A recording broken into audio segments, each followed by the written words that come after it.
स्वागत है आपका सोनल कंप्यूटर्स में। दोस्तों, आज अपने चैनल पर मैं एक बहुत बड़ी खुशखबरी के साथ आया हूं। उन सभी छात्राओं के लिए ये खुशखबरी है जिन्होंने बिहार गवर्नमेंट के द्वारा स्थापित महाविद्यालयों से स्नातक की डिग्रियां हासिल की है। तो उनके लिए ये बहुत बड़ी खुशखबरी है। इस पूरे वीडियो में मैं बताऊंगा कि उनके लिए क्या खुशखबरी है, और वीडियो के अंत तक आप ज़रूर बने रहिएगा। मेरे चैनल को अगर आपने सब्सक्राइब नहीं किया है तो काइंडली मेरे चैनल को सब्सक्राइब भी कर लीजिएगा। चलिए, बहुत ज़्यादा विलंब नहीं करते हैं, फटाफट आपको बता देते हैं कि कौन सी खुशखबरी है बिहार के छात्राओं के लिए।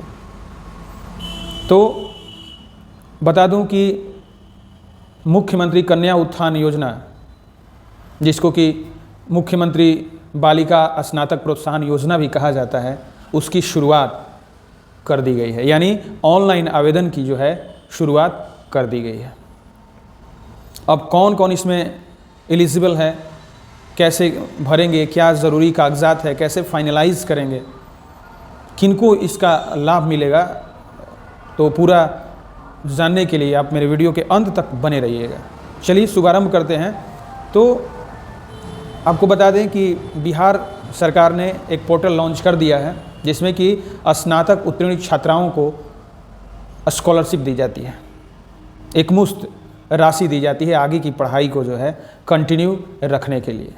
तो इसके तहत जो है स्नातक उत्तीर्ण जो भी छात्राएं हैं वे आवेदन कर सकती हैं। उनको पूरा 50,000 रुपये की राशि मिलेगी।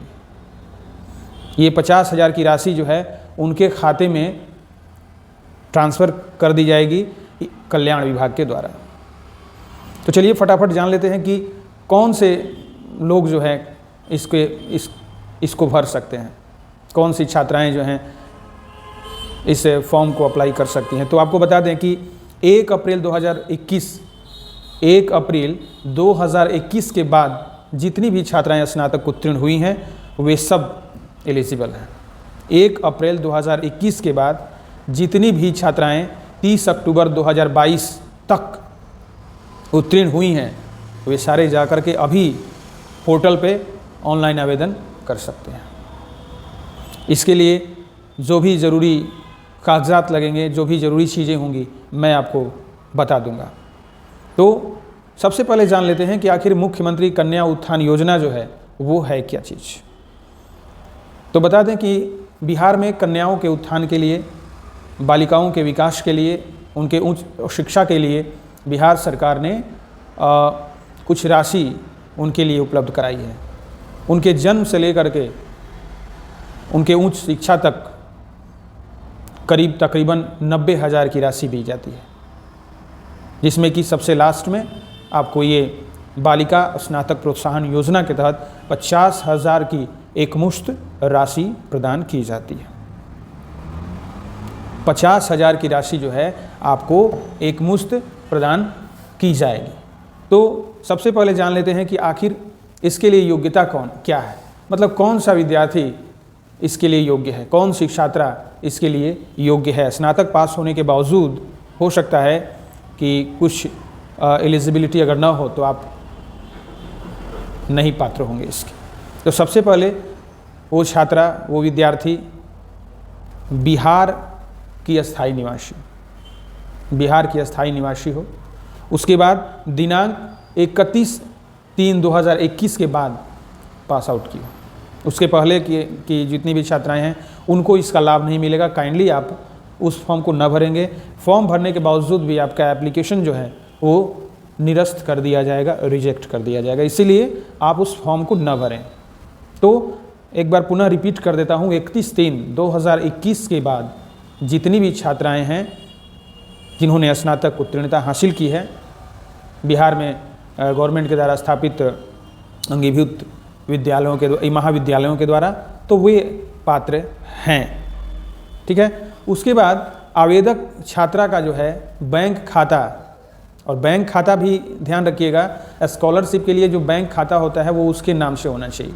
जिस छात्रा का आप आवेदन कर रहे हो उस छात्रा का बैंक खाता उसके नाम से होना चाहिए। कोई भी ज्वाइंट अकाउंट एंटरटेन नहीं किया जाएगा। संयुक्त खाता जो है यहाँ मान्य नहीं होता है। इसीलिए आप ध्यान रखिएगा कि जो स्टूडेंट है, जो छात्रा है, उसका अपना खुद के नाम से एक बैंक खाता होना चाहिए, सरकारी बैंक में एक खाता होना चाहिए बिहार में, ठीक है, ध्यान रखिएगा। और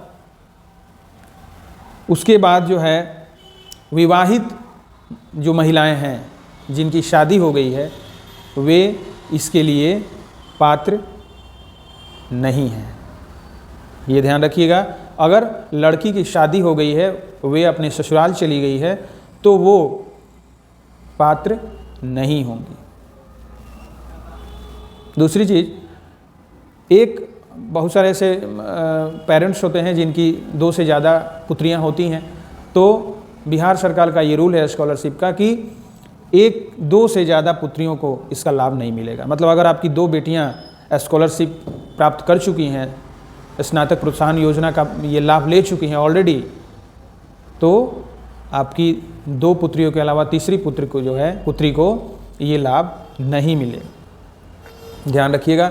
इसका लिंक भी मैं आपको लास्ट में प्रोवाइड कर दूंगा और ये भी बता दूंगा कि कैसे आवेदन करें, किस पोर्टल पे कैसे करना है आवेदन। आप वीडियो के अंत तक ज़रूर बने रहिएगा। सबसे पहले जान लेते हैं कि इसके लिए ज़रूरी कागजात क्या होंगे, मतलब रिक्वायर्ड डॉक्यूमेंट्स आपको क्या क्या चाहिए। तो सबसे पहले आपको बता दें कि पासपोर्ट साइज़ का फ़ोटोग्राफ्स होना चाहिए। एक ये छात्रा का जो है पासपोर्ट साइज़ का फ़ोटो होना चाहिए। ज़्यादा ध्यान रखिएगा कि आजकल वाइट बैकग्राउंड का जो फ़ोटोग्राफ है वो रहेगा तो बेटर रहेगा, और आपका लेटेस्ट फ़ोटो आना चाहिए। 3 महीना पहले का फ़ोटो वैलिड नहीं होता है, इसीलिए ध्यान रखिएगा कि आप वाइट बैकग्राउंड वाला फ़ोटोग्राफ्स और लेटेस्ट फ़ोटो खिंचवा लीजिएगा। नहीं तो हो सकता है कि ज़्यादा पुराना फ़ोटो रहने के बाद आपका आवेदन निरस्त कर दिया जाए, क्योंकि हो सकता है कि सरकार को ये पता चले कि इनकी शादी हो गई होगी। तो इसीलिए ध्यान रखिएगा 3 महीना पहले का फ़ोटो निरस्त कर दिया जा सकता है, इसीलिए काइंडली आप नया फ़ोटो क्लिक करवा लीजिएगा। उसके बाद बैंक अकाउंट का पासबुक होना चाहिए, उसका फर्स्ट पेज आवेदन के लिए ज़रूरी है। इसीलिए बैंक ये जो पासबुक होगा उसका फर्स्ट पेज जो है रेडी रखिएगा। आधार कार्ड आपके पास होना ही चाहिए, छात्रा के नाम से आधार कार्ड होना चाहिए, जिसमें कि कहीं कोई जन्म तिथि वगैरह का मिस्टेक ना हो। ध्यान रखिएगा, अगर मिस्टेक होता है तो आपका आवेदन निरस्त कर दिया जाएगा सिरे से, ठीक है। उसके बाद मैट्रिक का अंक पत्र भी लगेगा, मैट्रिक का मार्कशीट, इंटर का मार्कशीट भी उसमें मर्ज कर सकते हैं, कोई दिक्कत नहीं है। उसके बाद स्नातक का अंक पत्र होना चाहिए, ग्रेजुएशन का जो है अंक पत्र होना चाहिए, और 31/3/2021 के बाद पास आउट होना चाहिए, ध्यान रखिएगा हमेशा। उसके बाद मोबाइल नंबर होना चाहिए, छात्रा का मोबाइल नंबर हो, गार्जियन का मोबाइल नंबर हो, इससे कोई मायने नहीं रखता है। एक ईमेल आईडी होना चाहिए, ईमेल आईडी आपका वैलिड ईमेल आईडी होना चाहिए, वो दोनों वेरीफाई होता है, इसीलिए ईमेल आईडी और मोबाइल नंबर चेक कर लीजिएगा सही से काम कर रहा हो। उसके बाद मूल निवास प्रमाण पत्र होना चाहिए, मैके के नाम से बना हो। चूँकि शादी वाली विवाहित कन्याओं को तो इसका लाभ मिलेगा नहीं, इसीलिए आपका जो निवास प्रमाण पत्र हो, आपके पिताजी का जो आवास है उसके नाम से होना चाहिए सही से। और उसके बाद हस्ताक्षर होना चाहिए, हस्ताक्षर मतलब एक सिग्नेचर कर लीजिएगा हिंदी इंग्लिश में, और उसको आप रख लीजिएगा। तो ये सारे डॉक्यूमेंट्स आपका अगर रेडी है तो आप जा कर के पोर्टल पे ऑनलाइन आवेदन कर सकते हैं। मैं अभी इसी वीडियो में आपको बताता हूँ कि कैसे और किस पोर्टल पे जा कर के आप मुख्यमंत्री बालिका प्रोत्साहन योजना का लाभ ले सकते हैं। बहुत ही अच्छी योजना है, आप चूकिएगा नहीं। और एक आपसे प्रार्थना ये करूँगा कि वे छात्राएं आवेदन न करें जो 31/3/2021 से पहले की पास आउट है। बहुत सारी छात्राएं जो हैं वो कर देती हैं लालच में, या कोई उसको मिसगाइड कर देता है, तो उसका करने का कोई औचित्य नहीं है। आपका आवेदन जो है वो सिरे से खारिज कर दिया जाएगा। इसीलिए ध्यान रखिएगा डेट को, 31/3/2021 के बाद का पास आउट होना चाहिए, यानी 1 अप्रैल 2022 से लेकर के आपका जो है अक्टूबर 2022 तक अगर आप पास आउट हैं तो आप निश्चित तौर पर आवेदन करें। चलिए फटाफट मैं आपको बता देता हूं कि कैसे और किस पोर्टल पे आवेदन करें। चलिए मैं बता देता हूं फटाफट आपको कि कैसे ये जो मुख्यमंत्री बालिका प्रोत्साहन योजना है, स्नातक उत्तीर्ण छात्राओं के लिए जिसको कि बिहार में प्रारंभ किया गया है, उसमें कैसे आवेदन कर सकते हैं। तो कोई ब्राउज़र आप ओपन कर लेंगे। देखिए ये ब्राउज़र ओपन हो चुका है और आप सर्च बॉक्स में ये टाइप कर देंगे medhasoft.bih.nic.in/mkuy स्नातक 2021। ये लिंक मैं आपको प्रोवाइड कर दूंगा। जैसे ही आप सर्च करेंगे, आपका medhasoft.bih.nic.in PMS का जो साइट है, स्नातक छात्रवृत्ति 2020-21 सबसे पहले ही सर्च करके आएगा। इस पे आप क्लिक कर देंगे। देखिए आपका जैसे ही लेफ्ट बटन आप प्रेस करते हैं, ये योजना आ जाती है। उसके बाद देखिए यहाँ पे official login, student registration, apply online, click here. तो ये स्टूडेंट के रजिस्ट्रेशन के लिए है। ऑफिशियल लॉगिन पे आपको क्लिक नहीं करना है। और रिजल्ट पब्लिकेशन बिटवीन 1/4/2021 यानी 1 अप्रैल 2021 से लेकर के 31/10/2022 के बीच में जितनी भी छात्राएं बिहार गवर्नमेंट के द्वारा स्थापित कॉलेजेस से पास आउट की हैं, वो भर सकती हैं। ये डेट याद रखिएगा। एक इंपॉर्टेंट नोटिस भी है, student of IGNOU can't register now since their respective university have not uploaded complete result. Students of LNMU Darbhanga can't register now since their respective university have not uploaded correct result. तो इग्नू वाले अभी नहीं भर सकेंगे क्योंकि उनका जो है वो कंप्लीट रिजल्ट अपलोड नहीं किया गया है। उसके बाद LNMU ललित नारायण मिथिला यूनिवर्सिटी दरभंगा के स्टूडेंट भी रजिस्टर नहीं कर पाएंगे क्योंकि उनका भी यूनिवर्सिटी के द्वारा जो है रिजल्ट करेक्ट अपलोड नहीं किया गया, ये सरकार का मानना है। तो अगर आप अप्लाई करना चाहते हैं तो सबसे पहले जो है आप यहाँ पे अप्लाई ऑनलाइन पे क्लिक कर देंगे। तो जैसे ही अप्लाई ऑनलाइन पे क्लिक करेंगे, आपको ये ले जाया जाएगा। उसके बाद देखिए स्टूडेंट रजिस्ट्रेशन फॉर स्टूडेंट, यहाँ पे रजिस्ट्रेशन फॉर स्टूडेंट पे हम क्लिक करेंगे। देखिए रजिस्ट्रेशन फॉर स्टूडेंट पे क्लिक करने के बाद ही आपको ये सारे स्टेप्स फॉलो करने होंगे। यहीं से आप इसका डायरेक्ट लिंक भी मैं प्रोवाइड कर दूंगा, आपको टेंशन नहीं लेने का है। तो ये आपको ओपन हो चुका है, ऑलरेडी रजिस्टर्ड है, तो स्टूडेंट जो है जाकर के लॉगिन करेंगे। और जो क्या बोलते हैं नहीं है, तो सबसे पहले ये देखिए यहाँ पे कुछ दिशा निर्देश है, guidelines for student registration on स्नातक 2021 स्कॉलरशिप पोर्टल बिहार। ठीक है, तो ये भी देखिए ये सूचना दी गई है कि due to excess load on server you may miss the finalize on last day, so do not wait for last day of application.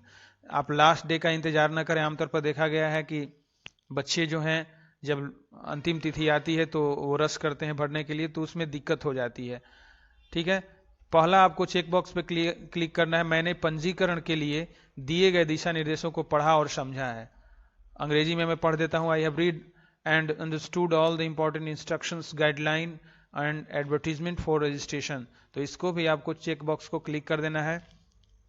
Bank खाता, IFS कोड और आधार कार्ड मेरे उपस्थिति में दिया गया है, मतलब बैंक खाता गलत नहीं है, मैंने खुद दिया है, इसको गलत नहीं दिया है और मेरे नाम पर है, तो ये कंसेंट आप सहमति यहाँ पे देंगे।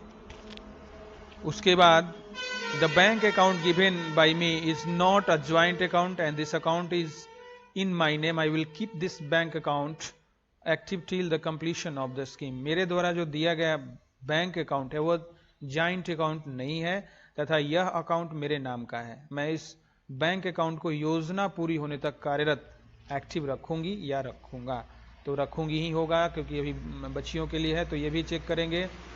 और ये मैं बिहार का निवासी हूँ और मैं अपना आधार संख्या को स्वेच्छा पूर्व दे रही हूँ, जिसका उपयोग बिहार सरकार के अंतर्गत देय लाभों को प्रदान करने में मेरी पहचान को स्थापित एवं प्रमाणित करने में की जा सकती है। I am a resident of Bihar and I am giving my Aadhaar number which can be use to establish and authenticate my identity in providing benefits payable by the government of Bihar. तो ये भी चेक आपको कर लेना है और उसके बाद कंटिन्यू पे क्लिक कर देना है।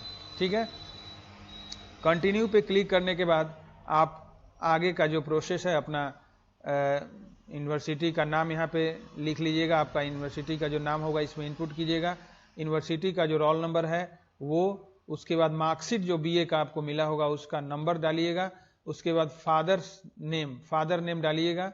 ये डालने के बाद आप गेट डिटेल पे क्लिक कीजिएगा तो आपका यहाँ पे नाम जो है ऑटोमेटिक शो हो जाएगा। उसके बाद का प्रोसेस आप जो है उसको कर लीजिएगा। तो यहाँ से आकर के आप आसानी से ये प्रोसेस आप पूरा कर सकते हैं। उम्मीद करता हूँ कि आपको ये जानकारी बहुत अच्छी लगी होगी। इसके लिए आप मेरे चैनल को सब्सक्राइब जरूर कर दीजिएगा। धन्यवाद।